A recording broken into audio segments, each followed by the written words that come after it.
જો વિદ્યાર્થી મિત્રો, હવે પછી આપણું પ્રકરણ આવે છે ભારતનું ન્યાયતંત્ર.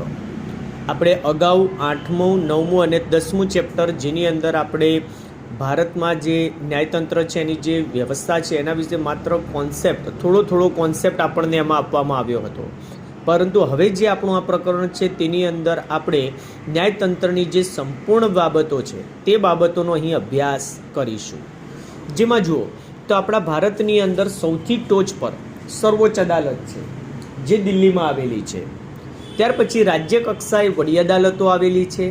પછી જિલ્લા અદાલતો, તાલુકા અદાલતો, ટ્રાયલ કોર્ટો, તાબાની અન્ય અદાલતો જે આપણા ભારતની અંદર હાલના સમયની અંદર પણ કાર્યરત છે. જે બાબતો આપણને બતાવે છે કે ભારતનું જે ન્યાયતંત્ર છે તે કેવું સળંગ, સુગ્રથિત, એકસૂત્રી અને સ્વતંત્ર ન્યાયતંત્ર છે. બરાબર. હવે એમાં જુઓ, આપણને પહેલો પ્રશ્ન કયો છે કે સર્વોચ્ચ અદાલતના કાર્યક્ષેત્રનું વર્ણન કરો. તો જુઓ, સર્વોચ્ચ અદાલતના કાર્યક્ષેત્રને 3 વિભાગોમાં વહેંચવામાં આવ્યા છે. કેટલા વિભાગોમાં? 3. એક છે મૂળભૂત ક્ષેત્રાધિકાર, બીજું છે અપીલ એટલે કે વિવાદનું ક્ષેત્રાધિકાર, અને ત્રીજું છે સલાહકારી અધિકાર ક્ષેત્ર.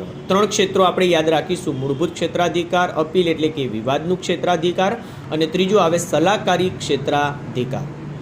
હવે મૂળભૂત ક્ષેત્રાધિકાર, તો આ અધિકાર હેઠળ સર્વોચ્ચ અદાલત સંઘ અને રાજ્ય વચ્ચેના તેમજ રાજ્ય વચ્ચેના મતભેદોનો નિકાલ લાવે છે. જો શું કહ્યું આપણને કે મૂળભૂત ક્ષેત્રાધિકારમાં સર્વોચ્ચ અદાલત સંઘ એટલે થાય કેન્દ્ર અને રાજ્ય વચ્ચેના તેમજ રાજ્ય વચ્ચેના મતભેદોનો નિકાલ લાવે છે, એટલે કે એનો ઉકેલ લાવે છે. તે સંઘ સરકારની કોઈ પણ કાયદાકીય કે બંધારણીય કાયદેસરતાને લગતા તમામ પ્રશ્નો અંગેના ચુકાદા આપે છે. જો શું કહ્યું આપણને કે તે સંઘ સરકારની કોઈ પણ કાયદાકીય કે બંધારણીય કાયદેસરતાને લગતા તમામ પ્રશ્નો અંગેના ચુકાદાઓ આપે છે. પછી કે છે તે નાગરિકોના મૂળભૂત હકોનું રક્ષણ કરે છે. કે આપણા જે ભારતના જે નાગરિકો છે તે નાગરિકોનું શું કરે છે? રક્ષણ કરે છે. અને એ પણ મૂળભૂત હકોનું એમનું રક્ષણ થાય છે. અને મૂળભૂત હકોના ભંગ બદલ તે હાજર હુકમ, મનાઈ હુકમ, અધિકાર ભંગ હુકમ, પ્રતિબંધ હુકમ, કર્તવ્ય હુકમ વગેરે હુકમો કાઢવાની સત્તા પણ સર્વોચ્ચ અદાલત ધરાવે છે. જ્યારે બીજું ક્ષેત્રાધિકાર છે કે અપીલ અને વિવાદનું ક્ષેત્રાધિકાર. આ અધિકાર હેઠળ સર્વોચ્ચ અદાલત રાજ્યની વડી અદાલતોએ આપેલા ચુકાદાઓ વિરુદ્ધ અમુક શરતોને આધીન રહીને અપીલો સાંભળે છે. જો શું કહ્યું છે એમાં મિત્રો આપણને કે આ અધિકાર હેઠળ સર્વોચ્ચ અદાલત રાજ્યની વડી અદાલતોએ આપેલા ચુકાદાઓ, એનો મતલબ કે સર્વોચ્ચ અદાલત શું કરે છે કે રાજ્યની જેટલી પણ વડી અદાલત છે એ વડી અદાલતોએ આપેલા જે ચુકાદાઓ છે એ ચુકાદાઓ વિરુદ્ધ અમુક શરતોને આધીન રહી તે અપીલો સાંભળે છે. કે અમુક ચોક્કસ બાબતો છે તો એ બાબતોને આધીન રહીને તે શું કરે છે? શરતોને સાંભળે છે અને ચુકાદાઓ આપે છે. અને એ શરતો સર્વોચ્ચ અદાલત એટલા માટે સાંભળે છે કે કોઈ પણ રીતે વડી અદાલત દ્વારા કે નીચલી કોઈ પણ અદાલત દ્વારા જે પણ ચુકાદો આપવામાં આવ્યો છે તે સંતોષકારક છે કે કેમ તે પણ તપાસવાનું કાર્ય સર્વોચ્ચ અદાલત કરે છે. આ અધિકાર ક્ષેત્રને 3 પેટા વિભાગોમાં વહેંચવામાં આવે છે. કેટલા વિભાગોમાં? 3 જે પેટા વિભાગો છે તેમાં એને વહેંચવામાં આવે છે. 1. બંધારણના અર્થઘટન અંગેની અપીલ. પહેલું આપણને શું કહ્યું છે? બંધારણનું જે અર્થઘટન અંગેની અપીલ, એટલે કે જે બંધારણનું અર્થઘટન કરવામાં આવે છે, એનું એનાલિસિસ કરવામાં આવે છે, એના માટેની જો કોઈ અપીલ હોય તો તેના માટે એનો પેટા વિભાગ પહેલો છે. બીજો આપણને કહે છે દીવાની દાવા વિષયક અપીલ. જે દીવાની દાવા જે કહેવાય, બરાબર, તે દીવાની દાવાઓ વિષયક જે અપીલ છે તે કરવામાં ત્યાં આવે છે. બીજું છે ત્રીજી છે ફોજદારી દાવા વિષયક અપીલ.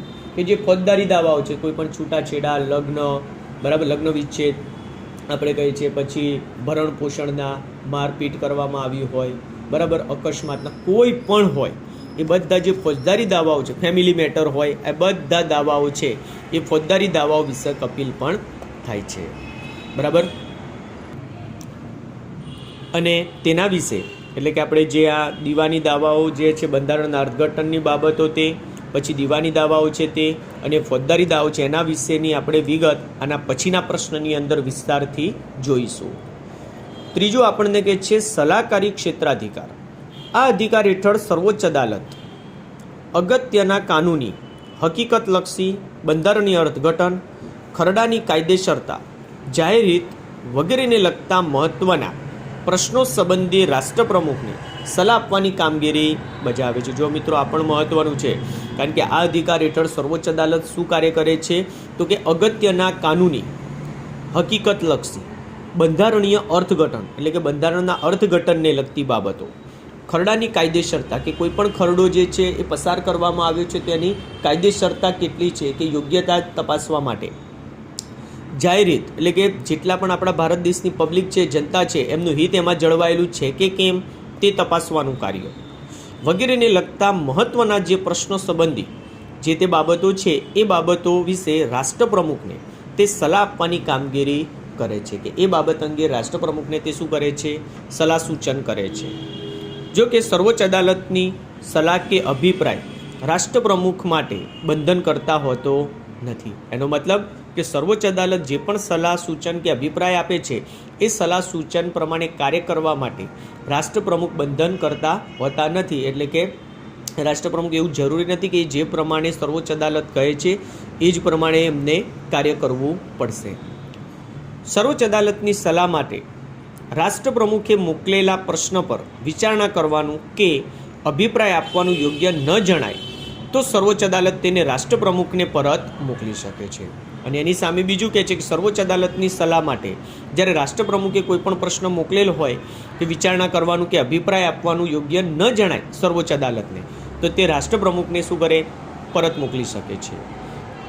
સંસદ કાયદો પસાર કરીને સર્વોચ્ચ અદાલતને વધારે અધિકારો આપી શકે છે કે સંસદ જે આપણી પાર્લામેન્ટ છે તે શું કરે, કાયદો પસાર કરીને સર્વોચ્ચ અદાલતને વધારે અધિકારો પણ આપી શકે છે.